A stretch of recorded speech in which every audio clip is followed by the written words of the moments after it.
So let me say this. This is the earliest I've ever done one of these shows. So this is the earliest I've ever been drinking because of a show. I'm not mad about it. You'll appreciate this. Hold on, I'm gonna go get my beverage. Okay. I'm okay with drinking at noon. Or 1 o'clock my time. Noon my time. Oh, that's a beautiful setup. Oh my God, I love that. Is it actually tapped with 312? Hell yeah. That's amazing. Uh-oh. I don't know what I did. So I have a friend, my sister-in-law grew up with this guy, and we got connected, me and him, totally separately, but they know each other. And he owns a bunch of different bars and restaurants. I shouldn't say a bunch, but a few in Orlando. And we just got to talking about beer one day, and I was like, "Yeah, I've been trying to get this one place to get me a keg of 312. They said they can do it, but they keep giving me the runaround." And I'm like, he goes, "Dude, I own 2 bars and a couple restaurants." He's like, "I get you a keg of 312 probably tomorrow." Fucking calls me the next day. He goes, "Hey man, I got your keg." I was like, "I'm gonna call you every time now, just so you know, because this is what I'm gonna be drinking." All right. So you're drinking 312. I would Cheers. normally be on my second cup of coffee, so I'm drinking Jameson cold brew. Okay. So I'm either gonna really like myself later or really hate myself. Well. So first off, how are you? Let's just think positive. Think positive. Think positive. It's Thursday. It's almost the weekend. So how have you been doing? I guess just in general, how are things going? I mean, minus the craziness going on in the world right now, great. I mean, happy. Got a great family, healthy kids, healthy family. I got no complaints really. Well, that's good. So I really did want to pick your brain because obviously Corona isn't going anywhere. And I know down in Florida, it's even worse. But are you surprised that there's even a baseball season this year, in all honesty? Because I just know for me, with the Marlins, as of today, it's Thursday. So they had 19 reported cases between players and coaches. Are you surprised? Short answer, no. And this is just an opinion. Most of what I'm going to say about probably a lot of your questions are just opinion based and based off of whatever knowledge I do have on certain issues. But especially when it comes to this, in my opinion, I feel like this is all smoke and mirrors from a baseball standpoint. I feel like they wanted to make it seem like we were going to have baseball. But in the back of my head, I'm like, this is exactly what's going to happen, and this is exactly what's happening. So yeah. I feel like if they can find a way to get this to work, great. I mean, because as well as anybody, people love sports in general. I just don't see it making it to the end of this baseball season. When you have, especially right now, you're going to have a team miss a quarter of a season like that, in one day. They're going to miss a quarter of this baseball season now. And it's how do you compete when you don't have all your athletes out there competing? I know. And I also think too, maybe this is a bit cynical of me, but I guess I can't help myself. What's to stop a team from lying about someone having it when they, for example, let's say the Dodgers need to win a game and Kershaw's pitching and Kershaw comes in that day and they need to win that game and, oh shit, Kershaw tested positive. What's to stop them from saying, no, he's good? It's a great question. I believe there's, and that's a really good question actually, because if you think about it, what the Marlins just did was they had found out that they were getting all these positive tests, and I forget who it was that said it, but someone had came out and said that is enough to prove that there's an outbreak. However they want to describe it, and they played anyways. At least that's how I understood the story. Yeah. So now there was all that kind of back talk on them, well, why did they play that game when they knew that they had a small outbreak or whatever they call it? So I'm like, well, isn't there someone there? Isn't there some safeguards or something set in place to say, hey, listen, you guys can't go out there and play. You guys have half your team has the coronavirus. you're guaranteed to give it to somebody else. I mean, and I was talking about this with a buddy of mine. I'm like, when I played, I was constantly licking my hands. I mean, spitting on my hands. Like, your hands get full of dirt, the balls come out and they're like really powdery. So spit my hands, I rub the ball up, and then between every pitch, lick my fingers, just to get a little tack on my fingertips so I don't airmail one at someone's head. And it's like, how many people are touching that baseball now that you licked and that you licked and that you licked? It's never ending. Yeah, it's gross to think about it when you put it that way. But you're a free agent. You're not retired. I put my foot in my mouth the other day when we talked. So, but if you were given the chance to play this year, because obviously there is a possibility, would you take it? Right now, I feel like it's getting even harder to answer that question, because up until this week, and I shouldn't even say this week because I'm still throwing and I'm still working out. As you can see, I got my nice little home gym. Amen. Get all my work done. But I am ready to play. I would be ready to play tomorrow if somebody needed it. I'm starting to get to the point where I don't know if I want to now, just because I feel like I'm really going to be wasting a lot of time and energy into something that's not really going to happen, I guess. Yeah. I'm kind of torn. I don't blame you, because I mean, it's like, one, why wouldn't you? It's what you love to do. But then you also have to ask that question of like, do you potentially want to be away from your wife and kids and family for that period of time? Yeah, absolutely. And I have a really good friend of mine who I played with in San Diego, Will Venable. He's the third base coach for the Cubs. Him and his family have been living in our place in Chicago last few years since he's been with them. And this year we both decided, we're like, well, we want to spend more time in Chicago, hopefully this year. He called me actually to set it up. He's like, yeah, well, we're actually thinking about getting our own place anyways. It's going to work out great, Well, all this stuff happened and Will needed somewhere to stay. I just called him and he said, listen, don't even think twice about this. Go to my house. It's yours. We're not going to be in Chicago now anyways. But he had to leave his family, and his wife and kids aren't there, and so he was having a really hard time with that. He's got 3 little baby girls at home, so like it's been a real challenge for him. I know that, just being a great guy, a good family man, a great father, and he's been really struggling with that side of it. But at the end of the day, this is his job. This is what he does, and he's got to tough it out, hopefully, just for a little while. I mean, it's only couple more months, I guess. Hopefully it's just a couple more months. So you've been in the league now, been a professional baseball player for 13 years, and I read something about you that I think is so ironic and made me laugh. When you were at St. Xav's, you didn't want to pitch. No, I didn't. Why didn't you want to pitch?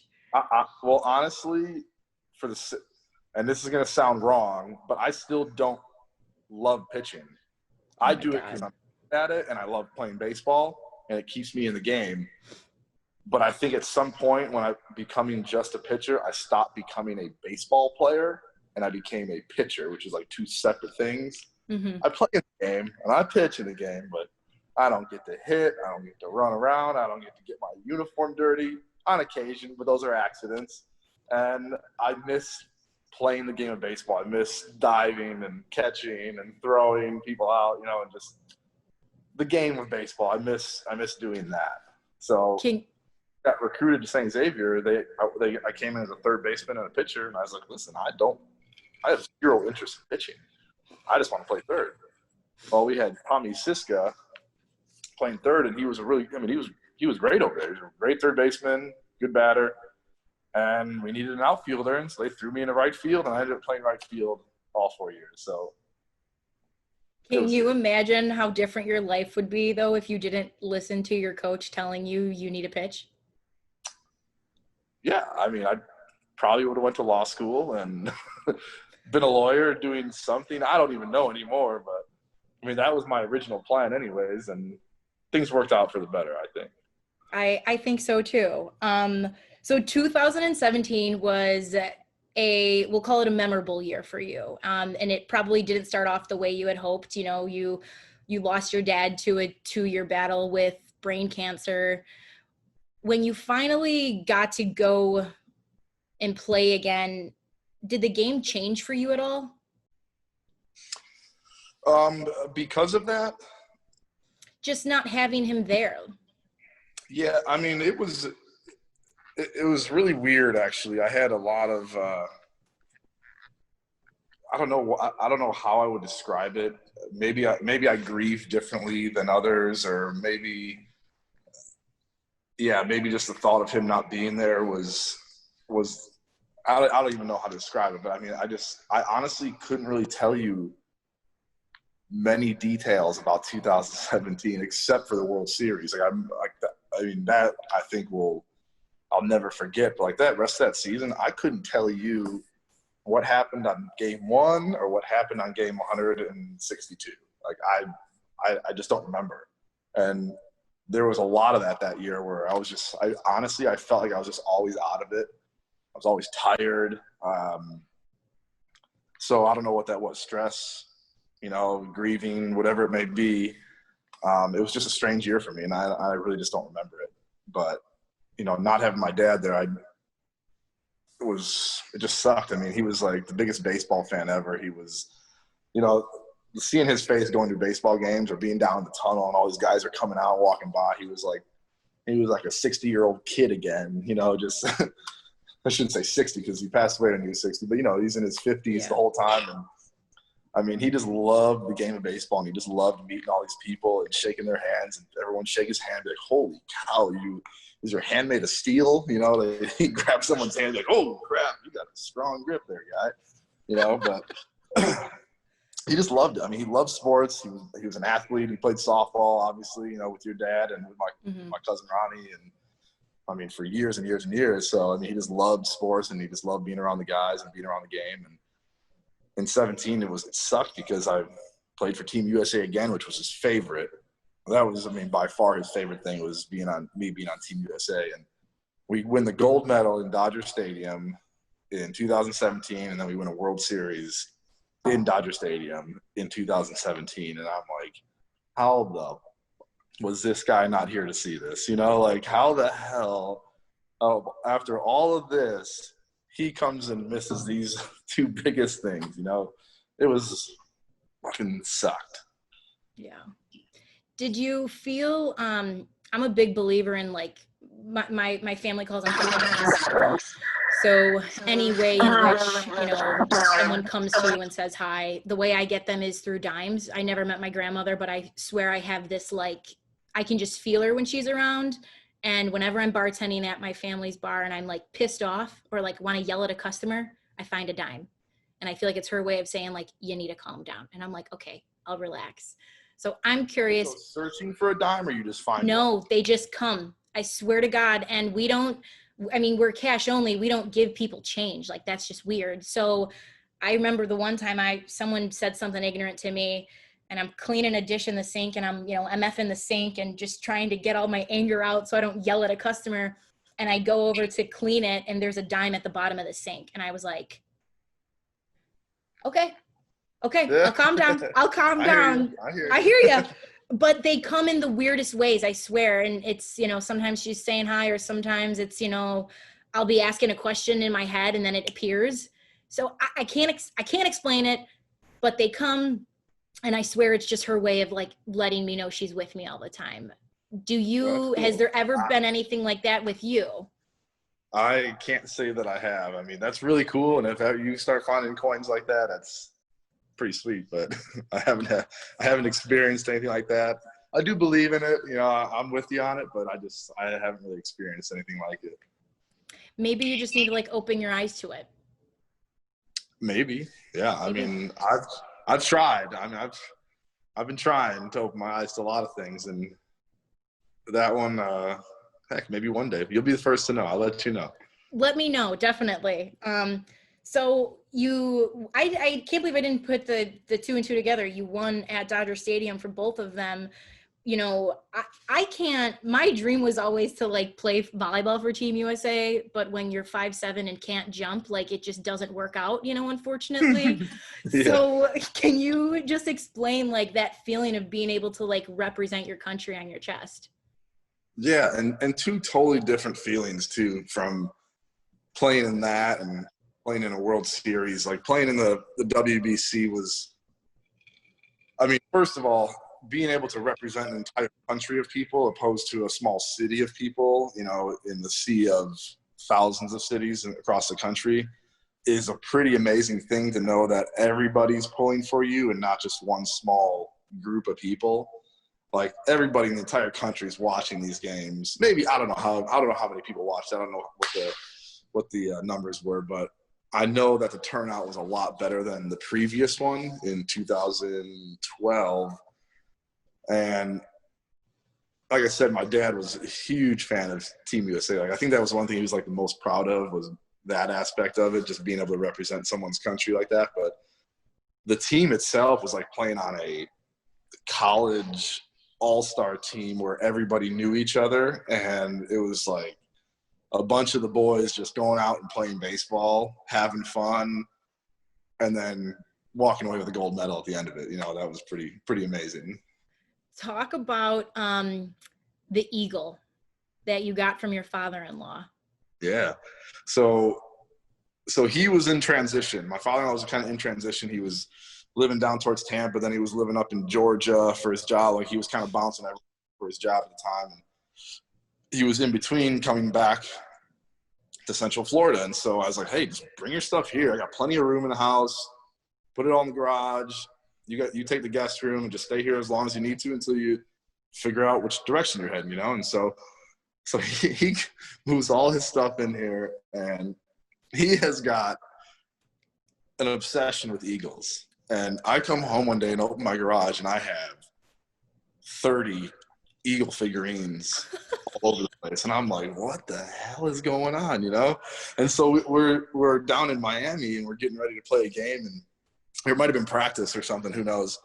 And I see two of the guys sitting next to me are like on Amazon or Google or whatever, just trying to find eagles. And I was like, what are you guys looking for eagles for? And they're like, well, you know, if we're going to represent Team USA, we need a mascot. And we figured the eagle is the best thing. I was like, well, listen, if you guys need an eagle, I got an eagle guy. You know, like, they're like, what do you mean? I was like, my father-in-law has a whole garage full of eagles at my house right now. I was like, I'm going to call him, have him send us a couple pictures, and I'll have him bring one down when he comes down in a couple of days. And so sure enough, I'm like, Chuck, send me your 4 favorite biggest eagles you got and send me pictures of them. And so he does, and we all picked out the one that we chose, and he drives it down there, and we put it on the bench, you know, during the game, and we lose. And so we left him in the clubhouse the rest of the time, and we won every single game after that, all the way to the end. And we flew with it across the country, and and then Pat Neshek, I believe, ran it out to the mound, you know, holding it up in the air when we won, and everyone's dancing around it on the mound. I was like, this is incredible. You know, so I had everybody sign it, and we auctioned it off, raised like 52 grand for this porcelain eagle that was collecting dust, and we gave all the money to St. Jude's. That's amazing. And also, that might be the most Chicago thing I've ever heard. Oh, don't worry, I got an eagle guy. Like, I got an eagle guy. who the hell says that?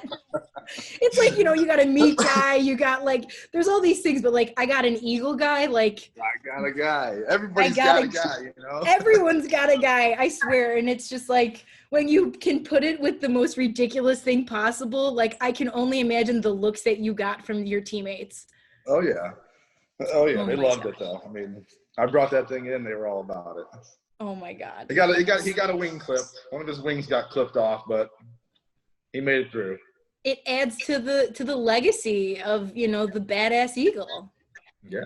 I got to find out who has it. Somebody, according to We're back. I got it. All right. damn spam callers, you know? Oh my God, they're the worst. I'm the spam, I ended you. It's okay. It happens. Okay, so still on to 2017. You then go on and win the World Series with Houston. What was the one moment that like sticks out to you the most during that series? Oh, I mean, that's really difficult because so many games were back and forth and just high intensity. And yeah, I mean, was it game 5, I think, where we had the lead, lost the lead, took the lead, lost the lead, tied it up, took the, you know, it was like back and forth. I don't know how many innings it went. I've never in my baseball career thought we were going to win or thought we were going to lose so many times. Back and forth. I mean, it was a half an inning difference. And I was like, oh, we're so winning. Oh, I can't believe we're going to lose this game. We're going to win. Oh, my God, I can't believe we're going to lose. You know, it was like, it was back and forth. And we ended up winning it. And I was just like, this is, I mean, the amount of energy that was in that stadium at the time, the noise that was in there, and the feeling of just stress being relieved all at one time when we won that game was a feeling that I can't even really describe other than to let you imagine it. So 2017 in a nutshell, did you just feel like you had to keep pinching yourself? During the playoffs or like during the season, or? I mean, just in general, because I mean, you started off on, unfortunately, a low, but then, you know, you got to have 2 huge monumental career moments that I think, you know, most people only wish happens. Yeah, I mean, like I said, the rest of the season, I really have a hard time recalling a lot of it, but like going into the playoffs and just seeing how the games went compared to like a regular season game, you could definitely see the difference in not necessarily like intensity, but just the energy that's around the stadium, the energy that's on the field is just different than during the regular season. And I was telling everybody, I was like, if I don't have an ulcer now, I can't get one. I cannot get an ulcer because I would sit in that bullpen, especially in the World Series, and I'd be like rocking on the seat. I'm just like, oh, my stomach's killing me. You know, I'm just like, this feeling sucks. I'm like, and it wasn't for me, I don't think. I was like, oh, we just need a hit right here. Like this one hit right here is going to change everything. So it was more for our guys. Like I was pulling for our team so much and for each individual guy to put up results and go out there and get the big hit or make the big pitch. But when that phone rang and they're like, Gregerson, get up, it's like all my nerves and all my anxiety just disappeared and I became a baseball player again. Like it was, the more I sat there and watched idle, the worse I felt. And the more I did something, the more I played, the better I felt. So I was like, that was good to know, especially as a player, to know that you can go out there and compete after you've just been sitting there and like anxious and nervous the whole time, just worrying about your guys out there on the field. So to be able to go out there and actually perform after feeling like that was a good feeling for me personally, but just good for the team as well, I guess. Absolutely. So to kind of pivot a little bit, we unfortunately can't talk about, you know, that year without that cheating scandal. Can you just talk about it from like your perspective as someone who was in the clubhouse? Yeah, I mean, well, first of all, I would definitely lead off by saying I do not condone it, and I am not down with it because, especially as a pitcher, it only hurts the pitcher when you do what you did, and it only helps the hitter. So for me as a pitcher, I'm like, guys, this is kind of bogus, you know. Like, if I'm on the other side and I catch anyone doing stuff like this, like we're gonna have some real problems. With that said, being in the bullpen, like we never saw it. Like it was kind of like out of sight for us most of the time. You know, we come in for like an inning and you know and see something, but it was like most of the time we were just kind of out of the picture. We really didn't have any say. So we spoke our minds. You know, a few guys on the team would speak up and be like, "Guys, this isn't good. Like we shouldn't be doing this, or like this is not a good idea." You know, but as we know, things like this have gone on in baseball for a really long time. This is not like a new phenomenon where it's like, oh my God, whose idea was this to, to start stealing signs? You know, well, first of all, it's been going on for a long time. Second of all, the Houston Astros are not the only team doing it. So for all these people out there to start pointing fingers, I get it. We won. We're in the spotlight. You got to pick on somebody, you pick on them. I just kind of wish they would have dug a little deeper and shown that it wasn't just a one-team thing and this team won only because of what they did. Again, I don't condone it. I didn't like it. But I think at the end of the day, the Houston Astros, I think, had the best team out there. I think we had the best pitching staff, and I think we had the best hitters in the game. I would never in my life tell anybody that those guys could not play baseball and that those guys didn't deserve to win, because I think they did. And I think at the end of the day, we were playing on an even playing field. Like I said, other teams were doing it. We caught guys personally out of the bullpen doing it. I have firsthand knowledge of other teams that were said they were doing it. So it's hard for me to sit back and say we should give up our rings or we should give up our trophy, you know? I mean, there's a lot of teams when all this stuff came out there, I thought, no, and I don't want to bring his name into it exactly, but John Smoltz, I thought he said it beautifully on ESPN one night. He's like, listen, if you guys think for a second that the Astros are the only team involved in something like this, you guys are dead wrong. And I guarantee there's a lot of teams out there right now pushing that button saying abort, abort, abort, let's get out of this business. We don't want no part of that. And you know what? It's going to be better for the better. You know, there's rules implemented. I saw they just implemented some new rules today. And it should hopefully clean this stuff up and make the game a lot cleaner and a lot better and a little more even keeled, because going out there and seeing some of the pitchers just get shellacked and they got their good stuff that day is kind of tough to see. So, like, kind of just to go back to what you said, like, sign stealing is a part of the game. Like, that's not a secret. It is what it is. But, like, in the moment, did you know, like, I don't really think this is, like, we should be doing this? Like, did you feel that way from the get-go? Absolutely. And like I said, a lot of guys spoke their minds about it. And unfortunately, those guys were the guys that were kind of on the outside, not the ones in there all the time hitting and playing this game, you know. And with that said, too, I mean, not everybody was involved in it. Not everybody was doing it.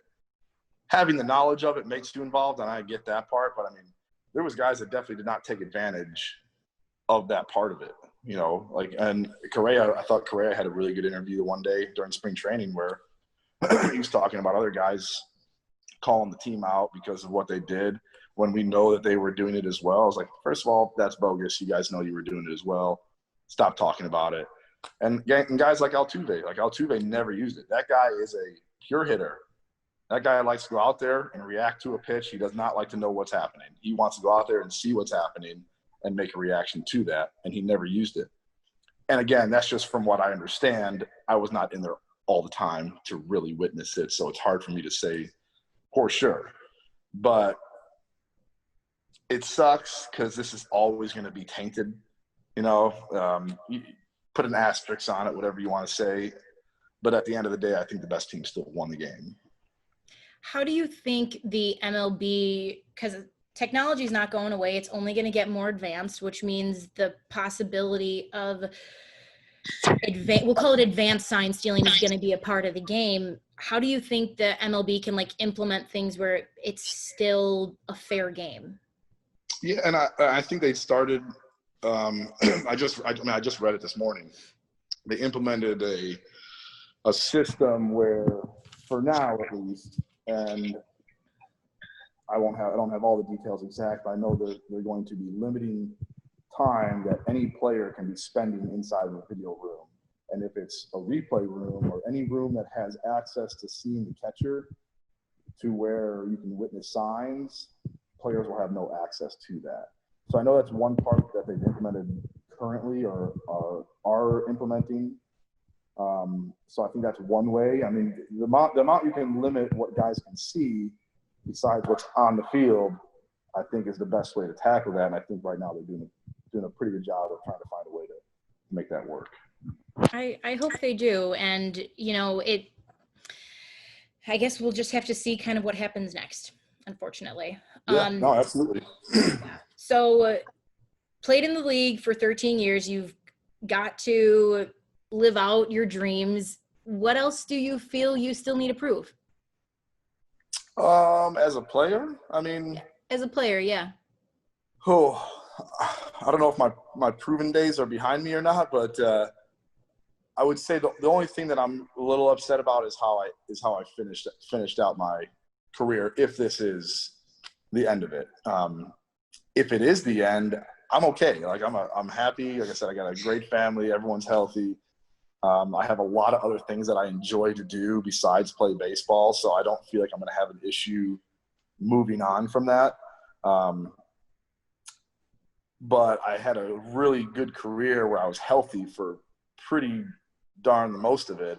And then the last 2 years, I just got caught with whatever it was, and it just set me on a snowball effect from one thing to the next to the next to the next, and I just couldn't catch up.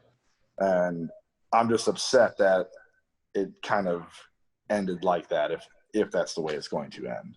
I would like to go back out and play again and show that I can still do it and get guys out and still be effective. But again, if I don't get that chance, I'm in a happy place anyway, so it's all good. All right. So I have this new thing. It's the who, not the do. So we know your do. Your do is baseball, but who is Luke Gregerson, the person? Getting philosophical now. A little bit. Well, how so? Like, how so? You want to know like my growing up years, or are you just trying to figure out like who I am now, what I like to do, and just like right now, for people listening or watching, like what is important for them to know about Luke Gregerson? Okay. Well, let's see. I got 3 kids. So I grew up in a family of 5 kids. I have 25 first cousins. So my whole life I've been a family man without realizing it until I got older.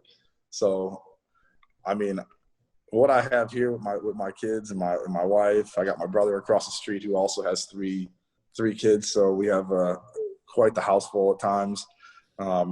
Family's number one. I mean, and unfortunately, during this quarantine, we've had a lot of time to do a lot of things that we normally wouldn't do. Not playing baseball. This is only my second summer home in 20 years. Wow. I don't know. I mean, even in college, I was always playing baseball. So I kind of look back and it's like since college, I mean, I've been playing baseball every summer. Mm-hmm. So we get to do a lot more stuff right now. And my son is 4. He loves to fish and golf, so we get to do a lot of these things together. And it's been really exciting for me to see him growing and becoming a better little athlete, and just to seeing the passion that he has for fishing and his cousins and stuff like that too. So, I mean, long story short, family's number one.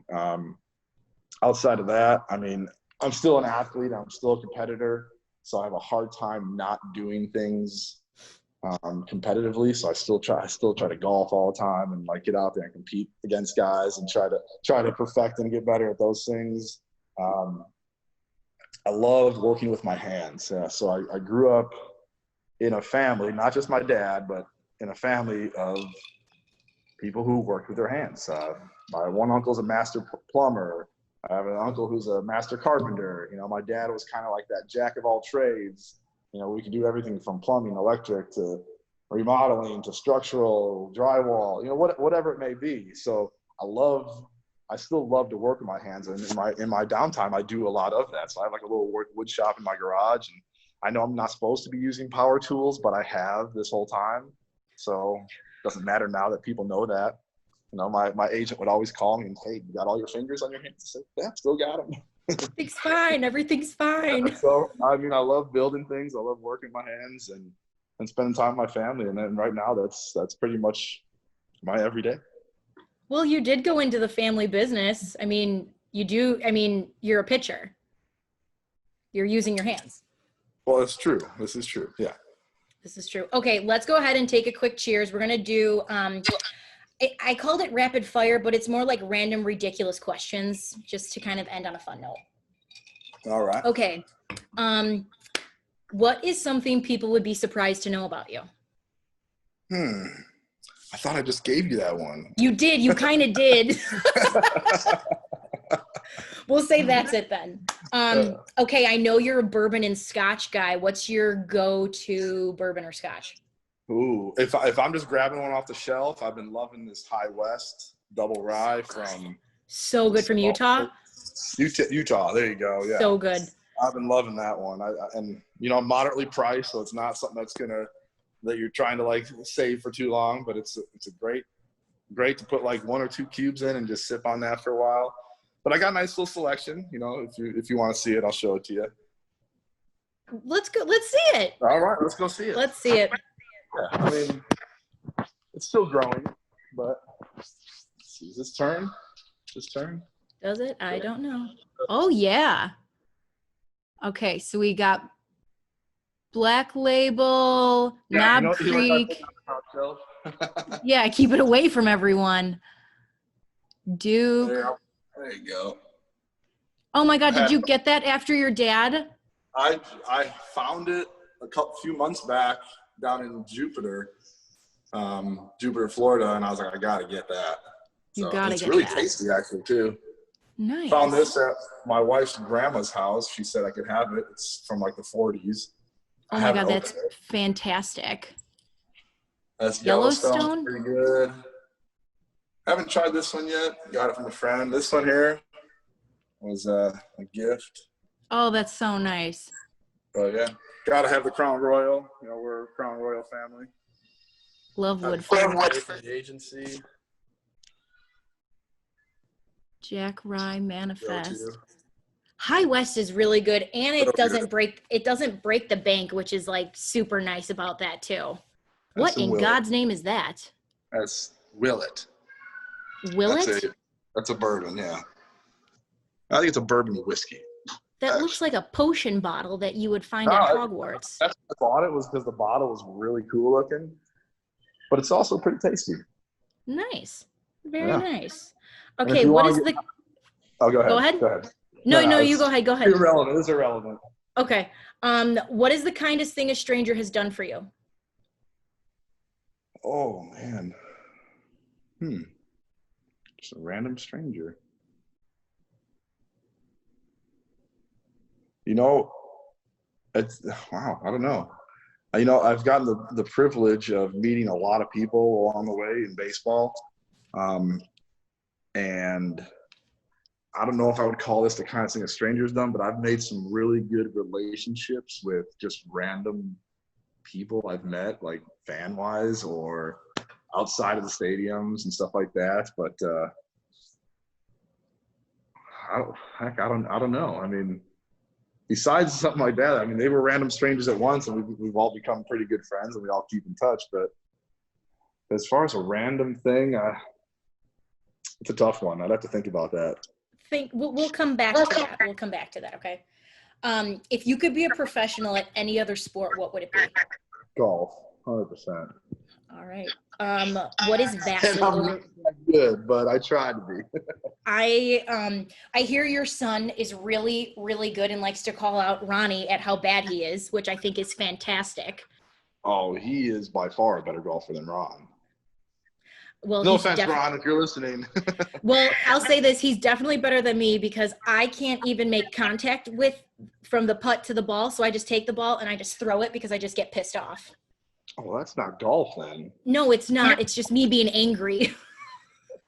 It's not good. Okay, what is vastly overrated in your opinion? Oh, politics. Yes. And I love politics, so. It is over. Yeah. Okay, fill in the blank. Never have I ever what? I'm not drunk enough for this game yet. Okay, then we'll. Okay, go to karaoke song. Ooh, I got a bunch actually. I love Top karaoke. 3. I would say the ones I've sang the most would be like Folsom Prison Blues by Johnny Cash. I like to sing Keep Your Hands to Yourself by the Georgia Satellites. Maybe some Born in the USA or something like John Cougar Mellencamp and other stuff. Yeah. I think every single one of John Cougar Mellencamp's song is my go-to karaoke. Oh, well, there you go. Pink Houses. Yeah, Pink House is probably my favorite. Pink Houses is definitely like anytime I'm with my sister, I swear it's like, and there's karaoke, I'm like, you ready? Let's go. Hey, I mean, just for the record, I mean, it's kind of hard to see them through the stairway, but I do have my own speakers ready to rock and roll whenever the time comes. For you to karaoke. So karaoke is like always on deck then. It's always a possibility. You never know. A possibility. Yeah. What was the first scary movie you ever saw?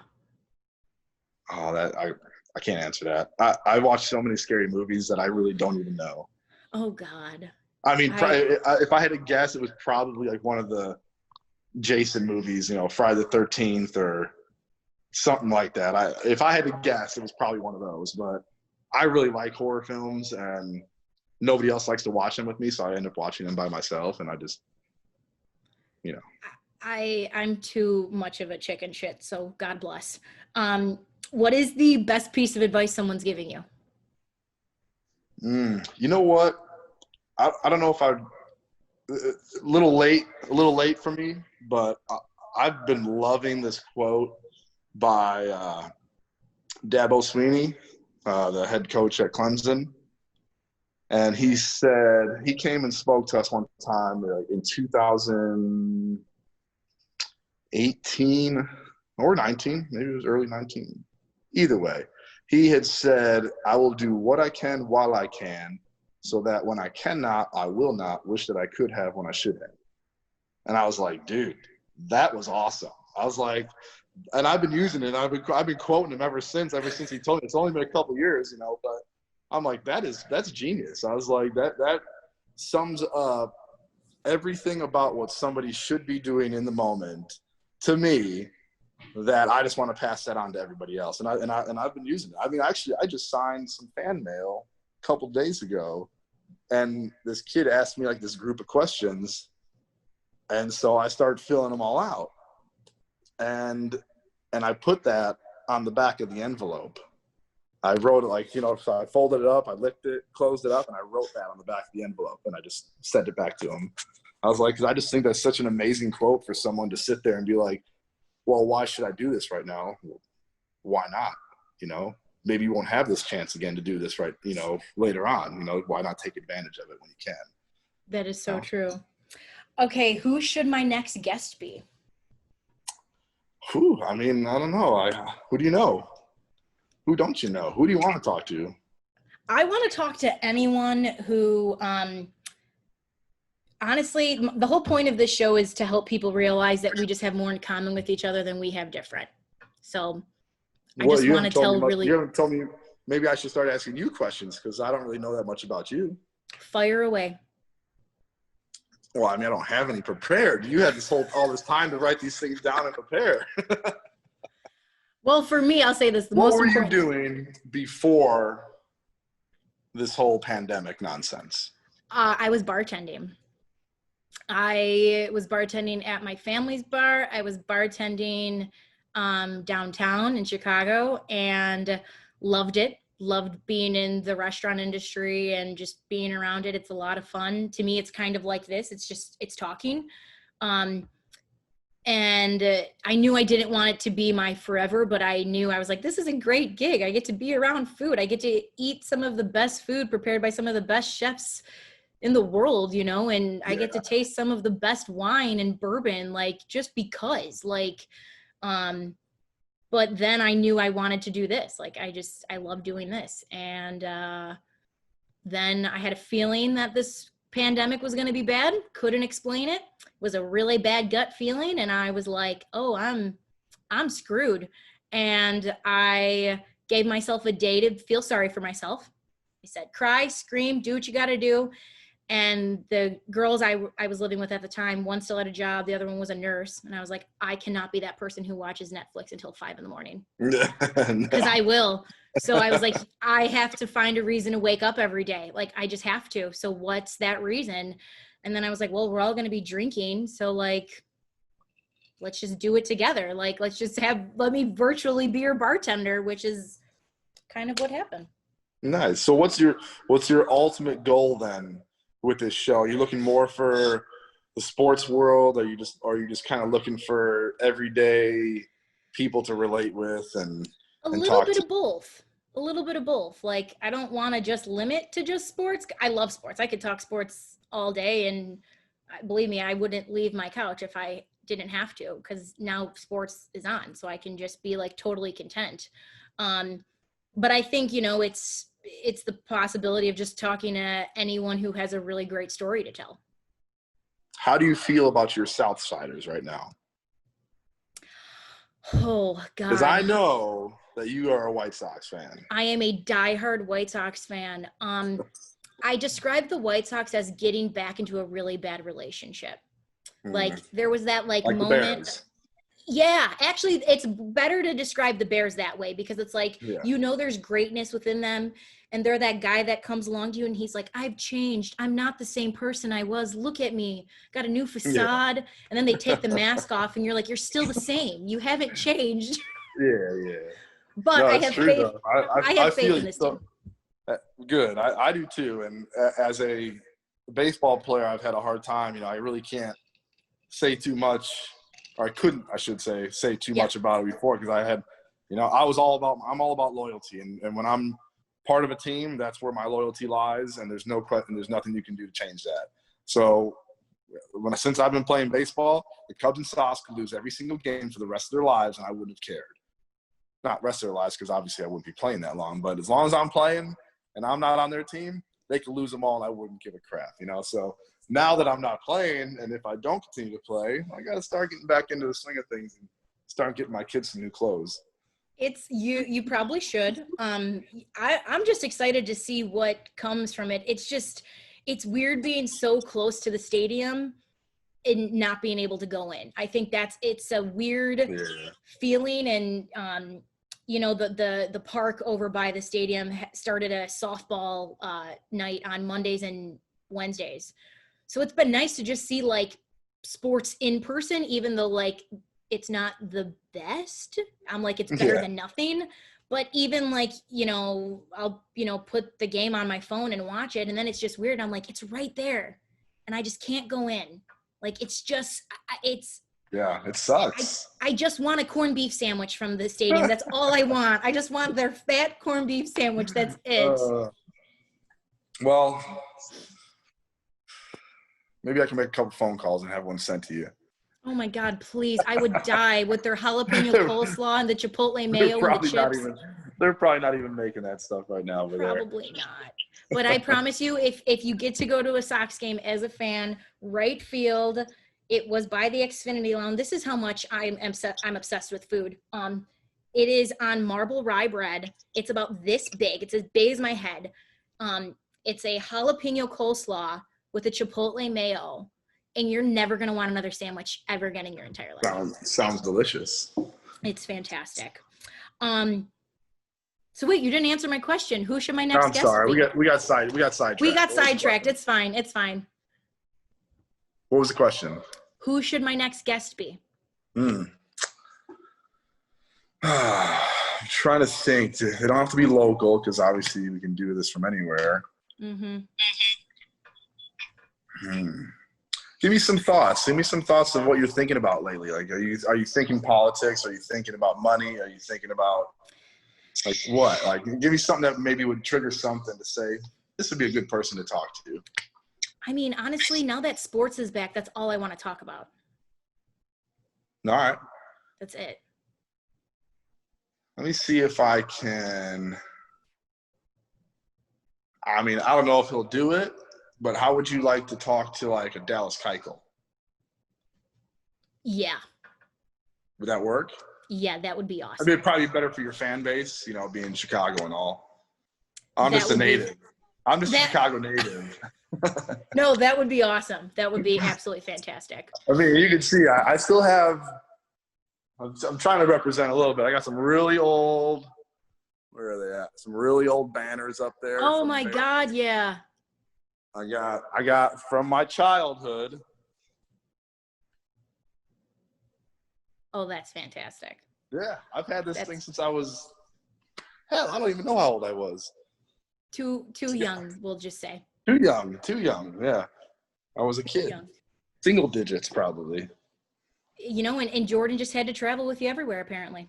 I mean, I've had that. I have the one with his arms out in my closet. I got the Urlacher one with his arms out. I got a whole bunch of stuff. Oh my God. Haven't put them all up yet. That's fantastic. Okay, and then lastly, I was asking this question to everyone, and I think it still kind of applies. What have you learned about yourself during this pandemic? I've learned that I have a lot of questions still about life and people and the country. I mean, I've been really getting into politics a lot over the last like 5 years, and I'm honestly really disappointed with the way our country is, and I have a lot of questions surrounding things like why do people act certain ways when I feel like to the most basic of people, some of the things I see on TV are just beyond the realm of what I would ever in my life consider doing, saying, or thinking. And it makes me wonder, you know, sometimes where we are headed as just a group of people, as a country, as human beings, you know. And I know it sounds weird, but that's honestly something I've thought about a lot lately. And so I try to really keep up with what's going on in the world, what's going on with this pandemic, what's going on with how people are trying to combat it, how people are trying to react to all the people out of work and the welfare and the homelessness. And I don't have answers yet, and I'm really hoping one day I can really come up with something that contributes to society more than being a baseball player. I just haven't really come up with anything yet, and I think it's more because I'm just still in the amazement phase of all of this, where I'm just like, I can't believe these things are happening, but what can I do to make a difference, you know? And right now, that's where a lot of my mind has been lately. I look forward to seeing the next chapter of Luke Gregerson and making a difference in the country and in the world. Yeah, why not? Why can't it be me?